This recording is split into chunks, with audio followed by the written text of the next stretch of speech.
नमस्कार। देश की बात में मैं कादम्बिनी शर्मा हूं आपके साथ। देश की एक लोकसभा और 4 विधानसभा सीटों पर हुए उपचुनाव में बीजेपी को झटका लगा है। पश्चिम बंगाल की आसनसोल लोकसभा सीट पर हुए उपचुनाव में टीएमसी के शत्रुघ्न सिन्हा ने करीब 3 लाख वोटों से जीत हासिल की। उन्होंने बीजेपी उम्मीदवार अग्निमित्रा को मात दी। पश्चिम बंगाल की बालीगंज विधानसभा सीट पर हुए उपचुनाव में भी टीएमसी को जीत हासिल हुई है। यहां बाबुल सुप्रियो ने बीजेपी उम्मीदवार को 20,228 वोट से हराया। बिहार की बात करें तो बोचहां विधानसभा सीट से आरजेडी उम्मीदवार अमर पासवान जीते हैं। उन्होंने बीजेपी की बेबी कुमारी को 36,763 वोट से हराया। महाराष्ट्र की कोल्हापुर उत्तर विधानसभा सीट पर हुए उपचुनाव में कांग्रेस की जाधव जयश्री ने बीजेपी उम्मीदवार को 19,307 वोट से हराया। छत्तीसगढ़ की खैरागढ़ सीट से भी कांग्रेस उम्मीदवार आगे है।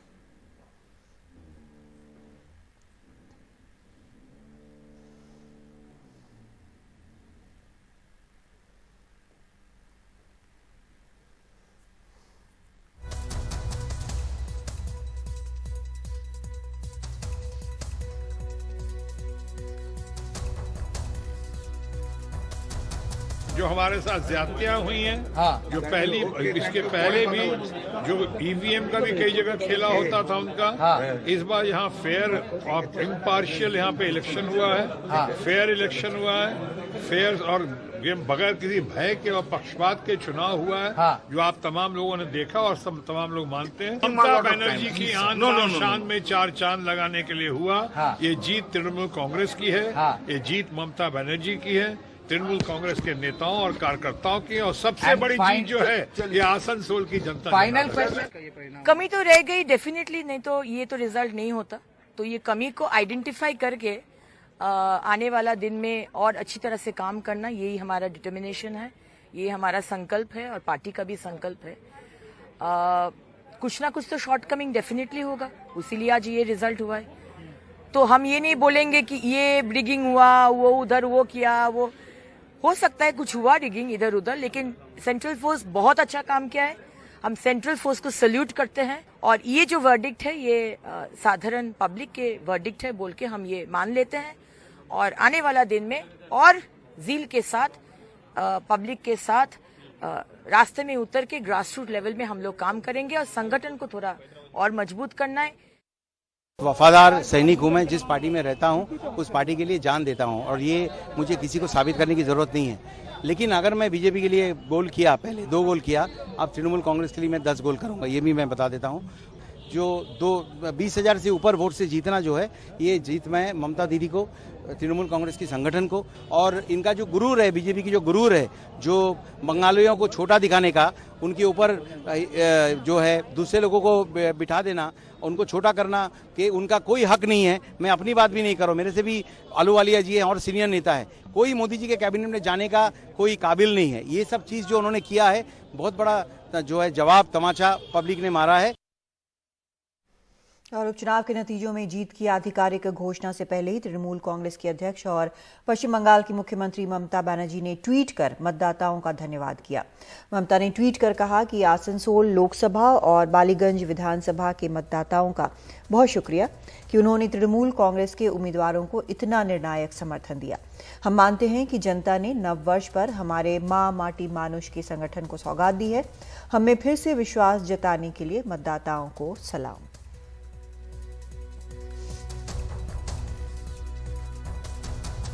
और आरजेडी नेता तेजस्वी यादव का बोचहां की जीत के बाद बयान आया है। बिहार के बोचहां के जनता मालिकों को हार्दिक धन्यवाद। बोचहां विधानसभा उपचुनाव में बेरोजगारी, महंगाई एवं बदहाल शिक्षा, स्वास्थ्य, कृषि व विधि व्यवस्था से त्रस्त जनता ने डबल इंजन सरकार तथा अवसरवादी एनडीए ठगबंधन में शामिल 4 दलों की जन विरोधी नीतियों व अहंकार को अकेले परास्त करने का न्यायप्रिय कार्य किया है।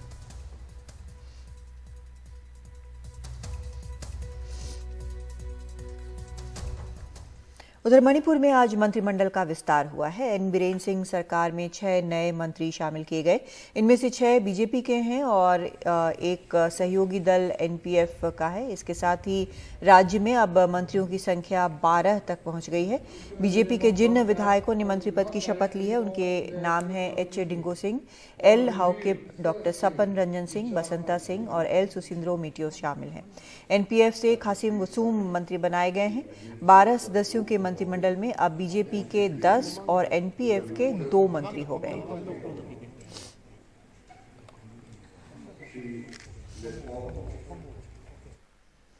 दिल्ली की विशेष सीबीआई अदालत ने आकार पटेल के खिलाफ जारी लुकआउट सर्कुलर को रद्द किया है। साथ ही विशेष सीबीआई अदालत ने ट्रायल कोर्ट के उस निर्देश पर भी रोक लगा दी है जिसमें सीबीआई निदेशक को आकार पटेल से लिखित माफी मांगने के लिए कहा गया था।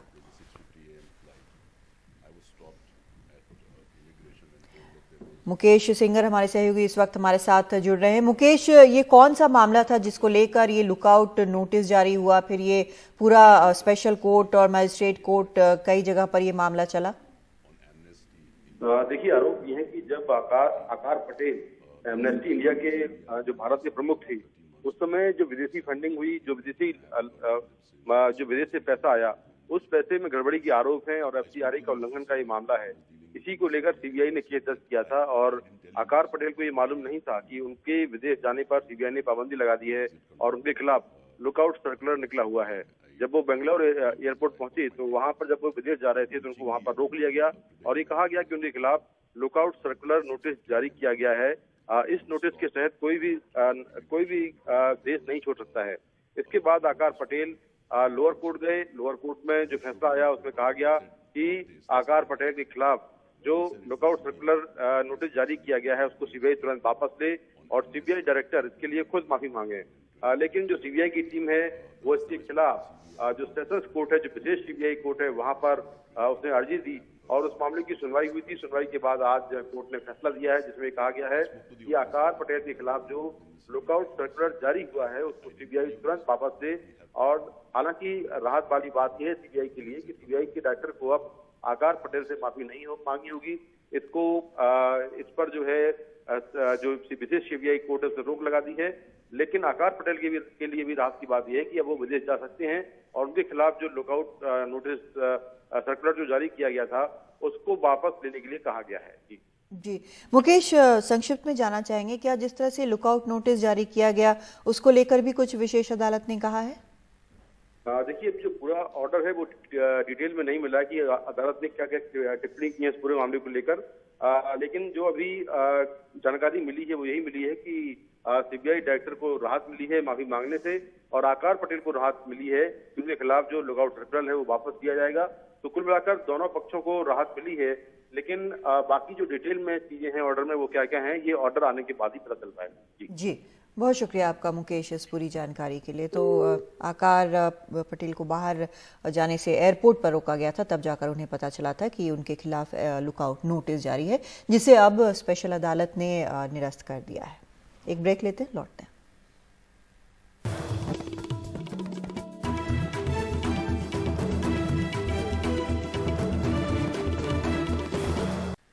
सूत्रों के हवाले से कांग्रेस से जुड़ी खबर आ रही है कि चुनावी रणनीतिकार प्रशांत किशोर को कांग्रेस में शामिल होने के लिए कहा गया।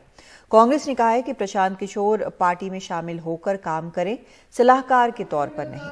प्रशांत किशोर ने आज ही कांग्रेस अध्यक्ष सोनिया गांधी, राहुल और प्रियंका गांधी से मुलाकात की थी। कांग्रेस के वरिष्ठ नेता केसी वेणुगोपाल ने कहा है कि प्रशांत किशोर ने 2024 के चुनाव के मद्देनजर एक योजना बनाई है और इस योजना पर कांग्रेस का एक पैनल विचार करेगा। 1 हफ्ते में पैनल अपनी रिपोर्ट कांग्रेस अध्यक्ष सोनिया गांधी के पास भेजेगा।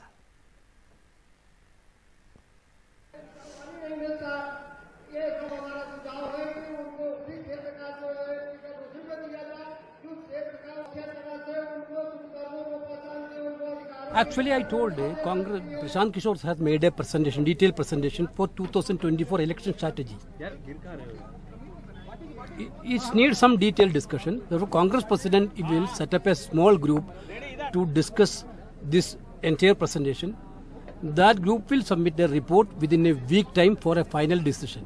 So will he be working in the Congress party as a strategist, or he will be joining the Congress? Every details will be informed within a week time. और आम आदमी पार्टी नेता राघव चड्ढा ने इसको लेकर कांग्रेस पर तंज कसा है। कांग्रेस पार्टी बहुत बूढ़ी हो चली है। कांग्रेस पार्टी अब वृद्ध अवस्था में है, अब उनका समय समाप्त होने की ओर आ गया है और अब कांग्रेस पार्टी इस देश को विकल्प नहीं दे सकती। अगर भारतीय जनता पार्टी और नरेंद्र मोदी जी को कोई शख्स चुनौती दे सकता है, उस शख्स का नाम है अरविंद केजरीवाल। आम आदमी पार्टी एकमात्र विकल्प है। मुझे लगता है कि कांग्रेस का ना ही कोई भविष्य और ना ही कांग्रेस भारत के लोगों को कोई भविष्य दे सकती। Congress is like a dead horse.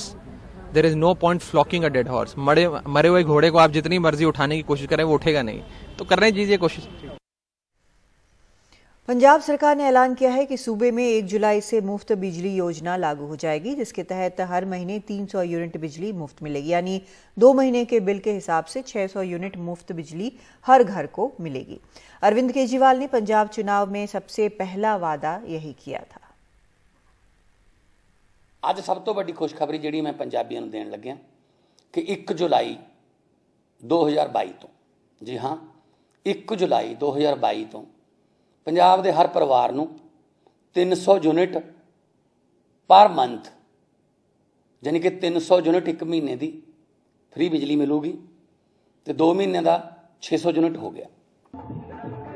Punjab में सरकार बनने के 1 महीना पूरा होने के मौके पर मुख्यमंत्री भगवंत मान ने 1 जुलाई से हर घर को 300 यूनिट बिजली हर महीने देने की घोषणा की। भगवंत मान के मुताबिक सामान्य श्रेणी के लोगों को 2 महीने में 600 यूनिट बिजली मुफ्त मिलेगी, लेकिन 2 महीने में 600 यूनिट से ज्यादा इस्तेमाल करने पर पूरा बिल देना होगा। SC, BC, BPL स्वतंत्रता सेनानी परिवारों को भी इस योजना का लाभ मिलेगा।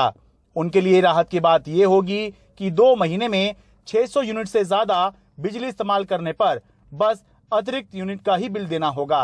2 किलोवाट तक के सभी उपभोक्ताओं का 31 दिसंबर 2021 तक का बिल माफ कर दिया जाएगा। किसानों को खेती के लिए बिजली पहले की ही तरह मुफ्त मिलती रहेगी। व्यावसायिक और औद्योगिक बिजली के रेट भी नहीं बढ़ेंगे।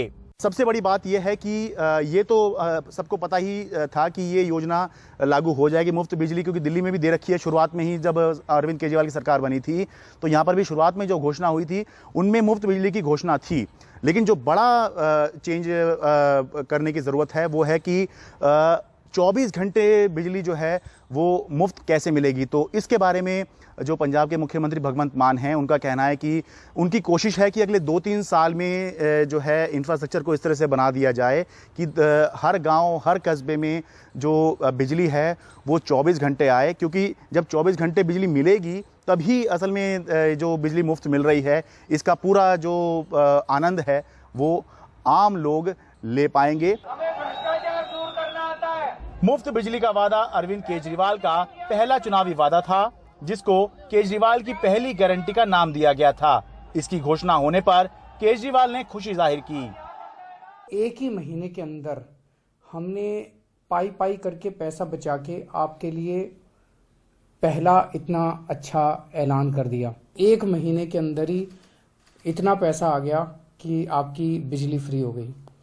तो सारे वादे पूरे करेंगे। मुझे बेहद खुशी है कि इतनी ज़्यादा महंगाई है, अब लोगों को इस महंगाई के ज़माने में थोड़ी सी सहूलियत मिलेगी जब उनको फ्री बिजली मिलनी चालू होगी। विपक्ष मांग कर रहा है कि सरकार योजना का लाभ सभी को समान रूप से दे। मैं समझना कि अद्धा अधूरा फैसला है। हुण कहंदे आ कि जे जर्नल दे लोग 300 यूनिट तो 301 यूनिट हो जाएगा उन्हां दा ते असीं सारी वसूली कर लांगे। हुण भाई पहले चौकीदारी करन लोकी मीटरां ते बह के कि कदों 301 किते ना हो जाए साडा। ये मैं समझना कि फैसला वाजिब नहीं है। अगर कांग्रेस पार्टी ने 3 रुपये यूनिट घटाया सी ते सब दा घटाया ना, ते तुसीं जे माफ करना है तो सब नूं माफ कर दो 3 रुपये 300 यूनिट। पंजाब सरकार ने अभी ये जानकारी नहीं दी है कि इस योजना से सरकारी खजाने पर कितना असर पड़ेगा। चंडीगढ़ से मोहम्मद गजाली के साथ दिल्ली से शरद शर्मा, NDTV इंडिया।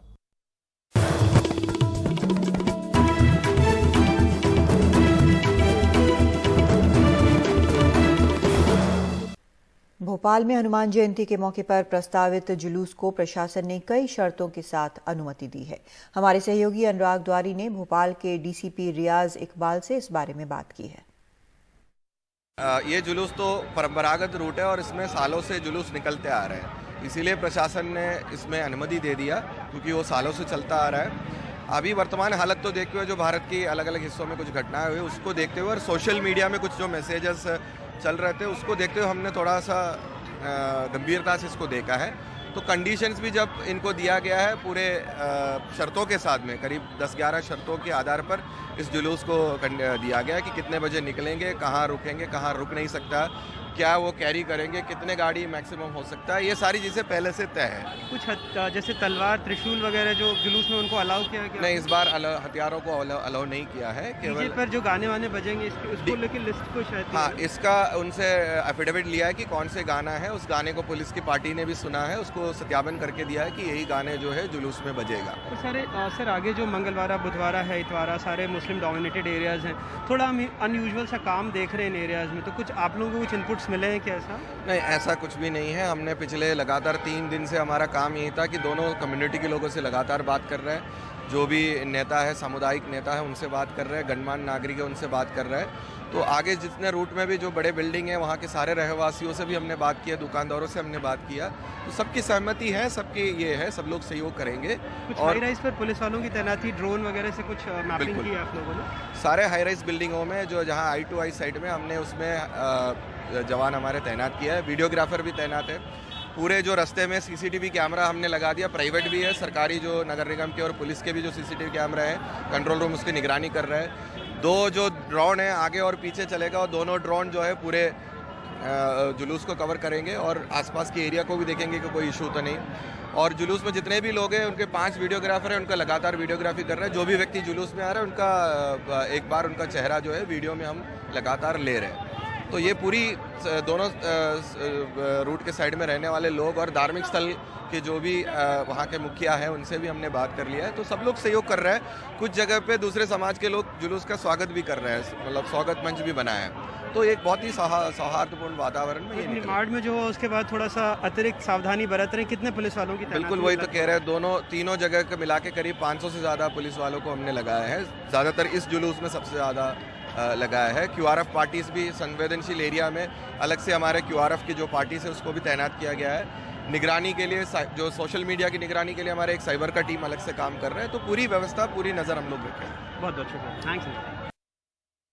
उत्तर प्रदेश में गेहूं की सरकारी खरीद शुरू हो चुकी है, लेकिन इसके बावजूद इस साल सरकारी खरीद केंद्रों पर सन्नाटा है और आटा मिल के बाहर गेहूं बेचने वालों की कतार लगी है। किसान आटा मिल के बाहर कतार लगाकर क्यों गेहूं बेच रहे हैं, देखिए बागपत से रवीश रंजन शुक्ला की रिपोर्ट।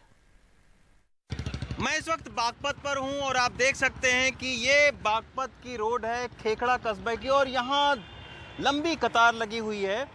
गेहूं बेचने वाले जो किसान हैं वो ट्रैक्टर ट्राली के समेत यहाँ पर आए हुए हैं और ये फ्लोर मिल है जो कि एक निजी कंपनी की फ्लोर मिल है। तो यहाँ पर ये लोग गेहूं देने के लिए आए हुए हैं। ये सारे किसान हैं बागपत के। हम इनसे जानने की कोशिश करेंगे कि आखिर सरकारी खरीद केंद्र में इनको क्या दिक्कतें होती हैं और यहाँ पर क्यों लेकर आए हैं, क्या इनको ज़्यादा पैसा मिल रहा है।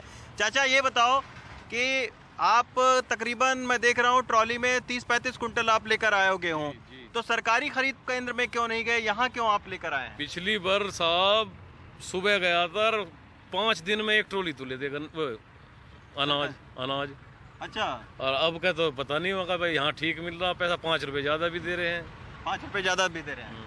अच्छा, तो यहाँ आपका मतलब 2-3 घंटे में ये ले लेंगे आप? 3 या 4 घंटे में हमारा ले लेंगे। अच्छा, ये भी सुनने में आ रहा था कि इस बार ज्यादा पैसा मिल रहा है गेहूं के किसानों को क्योंकि यूक्रेन का युद्ध चल रहा है और थोड़ा ज्यादा आपको 2200, 2300, 2400। अच्छा, 2010, 2015, 20 बस यही है, यही रेट है। लेकिन सरकारी खरीद केंद्र में अभी भी लोगों को परेशान होना पड़ रहा है। परेशान हो 2000 का रेट मिले 20 वे ले लें लेबर वाले। अच्छा, यहाँ 20 तो मिल रहे हैं, 20 भी लेबर वाले ले लें। और क्या दिक्कत होती है? जो गेहूँ किसान वे लेबर भरे हैं, उसको जो सकेर बखेरे हैं उसे सारी को अपनी दौर संगवा ले। किसान का गेहूं को अपने दौर डाल लें, बटला कर लें बस। तो ये आप देखिए कि निजी जो व्यापारी हैं, जो फ्लोर मिल हैं, वो लगातार जो है वो गेहूं खरीद रहे हैं। और इस बार तमाम सारी चर्चाएं ये भी हैं कि जो यूक्रेन और रशिया का युद्ध चल रहा है उसमें तमाम सारे लोगों का ये कहना है कि गेहूं अगर थोड़े दिन तक भंडारण किया जाता है तो हो सकता है और ज़्यादा रेट मिले। लेकिन जो ऐसे किसान हैं जो 30-35 बीघे जिनके पास में खेत है, वो बहुत ज़्यादा गेहूं का भंडारण नहीं कर सकते हैं। तो इसी की वजह से आप देखिए कि लगातार यहाँ पर जो किसान हैं वो ट्रैक्टर ट्राली बड़ी तादाद में लेकर और निजी व्यापारियों को गेहूं अपना बेच रहे हैं। अगर सरकारी खरीद केंद्र में बढ़िया बेहतर सुविधाएं मिलती तो शायद यहाँ पर निजी व्यापारियों के यहाँ पर गेहूं बेचने वालों की इतनी लंबी कतार न लगती। बागपत से मनोज ठाकुर के साथ रवीश रंजन शुक्ला, एनडीटीवी इंडिया। जम्मू कश्मीर में बारामूला के पट्टन इलाके में आतंकवादियों ने एक और सरपंच की उसके घर के पास ही घात लगाकर हत्या कर दी। पुलिस ने सरपंच मंजूर अहमद के शव को कब्जे में लेकर उसे पोस्टमार्टम के लिए भेज दिया है। पूरे इलाके की घेराबंदी कर आतंकवादियों की तलाश जारी है। आपको बता दें कि प्रधानमंत्री 24 अप्रैल को जम्मू कश्मीर के दौरे पर जा रहे हैं, जिसमें वो पंचायत प्रतिनिधियों से संवाद करने वाले हैं। लेकिन इस बीच 1 महीने के दौरान ये किसी जनप्रतिनिधि की चौथी हत्या है। धारा 370 हटने के बाद जम्मू कश्मीर में प्रधानमंत्री का पहला ये राजनीतिक दौरा है।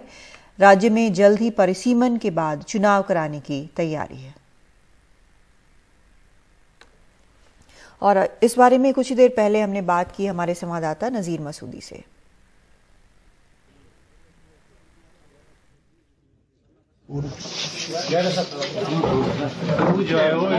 जो सरपंच है गोशीबुक गांव के पट्टन में जो बारामूला डिस्ट्रिक्ट में पड़ता है, कल शाम को उससे नामालूम जो आतंकियों ने मार डाला, उस पे नजदीक से गोलियां चलाई। और ये पहला वाक़ा उस इलाके में, क्योंकि वो ज्यादातर कहें तो मिलिटेंसी मुक्त है वो इलाका, लेकिन उसके बावजूद भी ये घटना हुई। और पिछले 6 हफ्तों में ये चौथा वाक़ा है जब पंचायत मेंबर को इस तरह मारा गया। बाकी वाक़ा जो 3 इंसिडेंट थे वो साउथ कश्मीर में हुए। लेकिन इस तरह लग रहा है कि इस तरह जो पॉलिटिकल वर्कर्स हैं या पंचायत मेंबर किस तरह मिलिटेंसी और मिलिटेंटों के निशाने पे हैं, क्योंकि वो जमहूरियत, लोकतंत्र का साथ देते, हिंसा का साथ नहीं देते। इसीलिए शायद हजारों लोग कश्मीर में जो पॉलिटिकल वर्कर्स थे उनको मारा गया, लीडर्स को मारा गया। पॉलिटिकल पार्टीज ने जितनी यहाँ कुर्बानियां दी है शायद ही किसी पॉलिटिकल सिस्टम में, मुल्क में या कहीं भी दी है, क्योंकि जमहूरियत के लिए खड़ा होना उनको अपनी जिंदगियां भी देनी पड़ती है यहाँ कश्मीर में। और यहाँ हमने देखा कुछ अरसे से यहाँ टारगेट अटैक्स जो बढ़ रहे हैं, चाहे वो माइग्रेंट वर्कर्स हैं, चाहे वो जो माइनॉरिटीज के लोग हैं। एक कश्मीरी पंडित को जख्मी किया गया, एक और शख्स सतीश कुमार सिंह को 2 दिन पहले मारा गया। और लेकिन जो पंचायत मेंबर है लगातार मुसलसल टारगेट अटैक्स के निशान बन जाते हैं। और कल मंजूर अहमद लेटेस्ट विक्टिम है इस टारगेट अटैक्स के, और चौथा सरपंच है जिसको मारा गया पिछले 6 हफ्तों में। और ये सब कुछ हो रहा है जब हम देख रहे हैं कि अब 24 तारीख को प्रधानमंत्री जम्मू कश्मीर के पहले राजनीतिक दौरे पे आ रहे हैं 2019 के बाद, और उसमें वो पंचायत मेंबरों से खिताब करें। और हम देख रहे हैं कि पंचायत मेंबर ही यहाँ आतंक का निशाना बन रहे हैं। बेगुनाह लोग हैं, सिर्फ इसलिए कि वो जमहूरियत का साथ दे रहे, जमहूरियत की साइड में है, हिंसा के मुखालफत में है। और इस तरह लगातार लोग यहाँ हिंसा के खिलाफ जो हैं वो कुर्बानियां दे रहे हैं।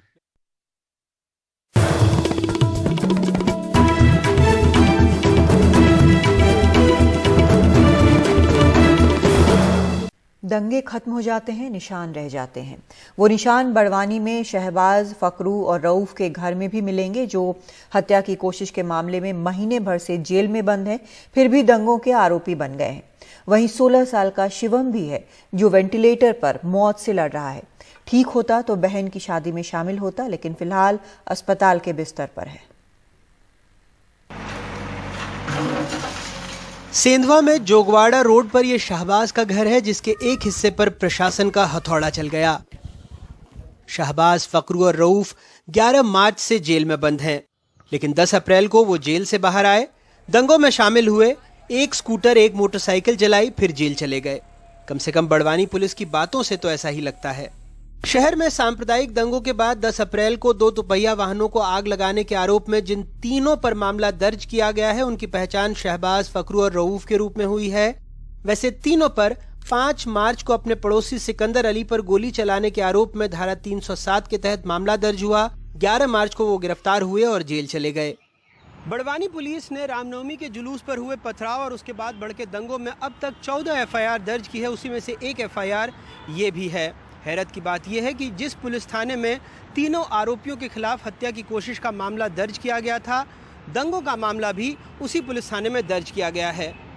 11 मार्च को बड़वानी के पुलिस अधीक्षक ने एक प्रेस कॉन्फ्रेंस को संबोधित करके कहा था कि रऊफ, शहबाज और फकरू ने सिकंदर अली नाम के अपने पड़ोसी पर गोली चलाई है और इसी आरोप में तीनों को गिरफ्तार किया गया, जिसके बाद से तीनों आरोपी जेल में ही हैं। तो हम पता लगाएंगे विवेचना में, जो आप बता रहे जेल में है तो उसमें जेल अधीक्षक से जानकारी लेंगे कहाँ पर जेल में उनकी रिहाई हुई थी, उसके आधार पर आगे विवेचना जारी रहेगी।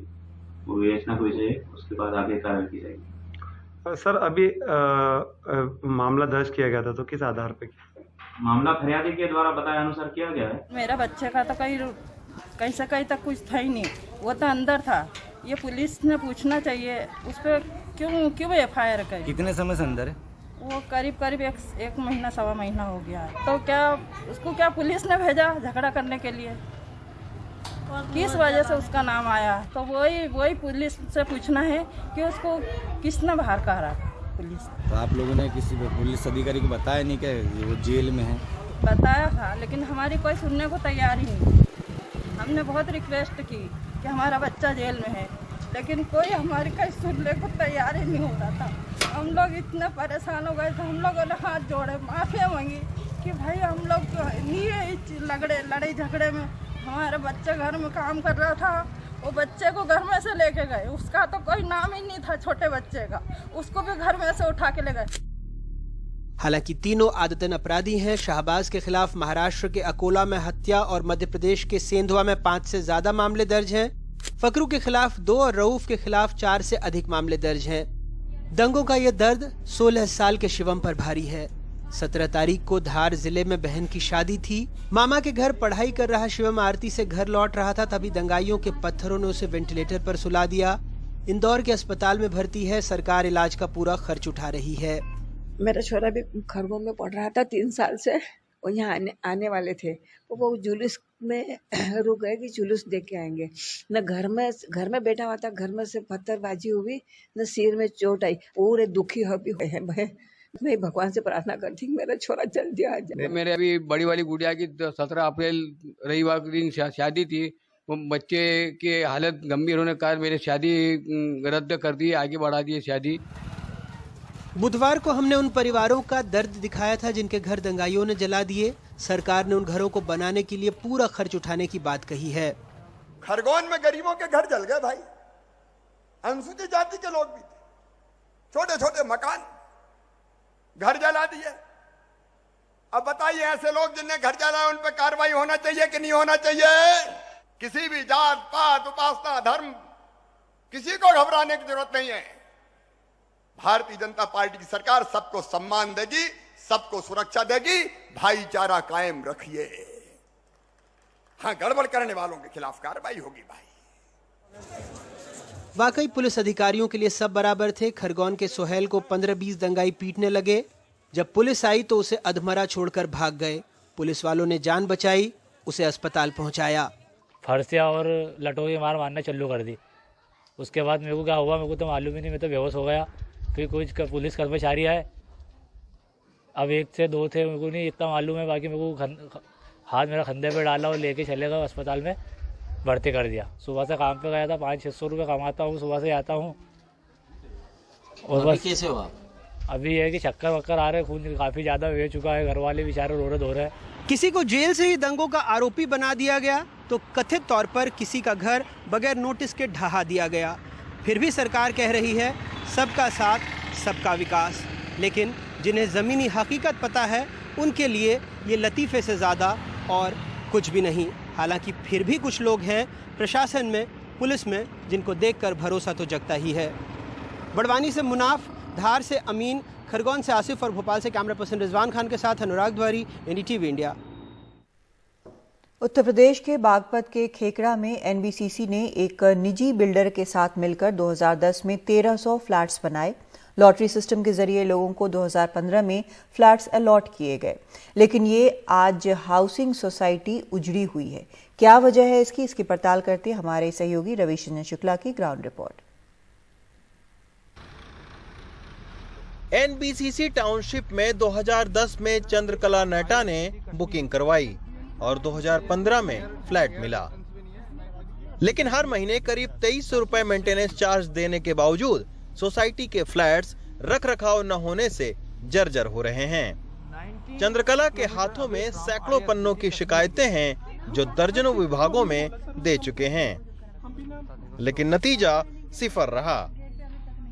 मैंने यूपी पॉल्यूशन बोर्ड, डीएम और PMO, ministry of urban and development, जो जिनके अंडर में ये ऑर्गेनाइजेशन आता है, और एनबीसीसी, सीवीसी में जो हमारा 32 लाख का जो हमारा ट्रांसफार्मर पैसा यूटिलाइज किया गया वो इलीगल है। ऑन ऑफ रिकॉर्ड ये बोलते हैं वो कि हमने गलत किया ये काम, लेकिन आज तक उसका कोई हमारे को सॉल्यूशन नहीं दिया। दिल्ली से महज 30 किलोमीटर दूर ये सरकार की नवरत्न कंपनी एनबीसीसी की टाउनशिप है।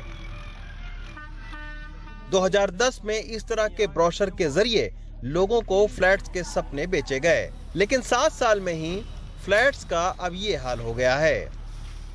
सोसाइटी का एसटीपी प्लांट खराब है, लिहाजा सीवर के निकासी से लेकर साफ पानी के सप्लाई तक की कोई व्यवस्था नहीं है। सुविधाओं की कमी के चलते 1300 फ्लैट्स में से बस 300 फ्लैट्स में ही लोग रहते हैं, बाकी खाली पड़े हैं।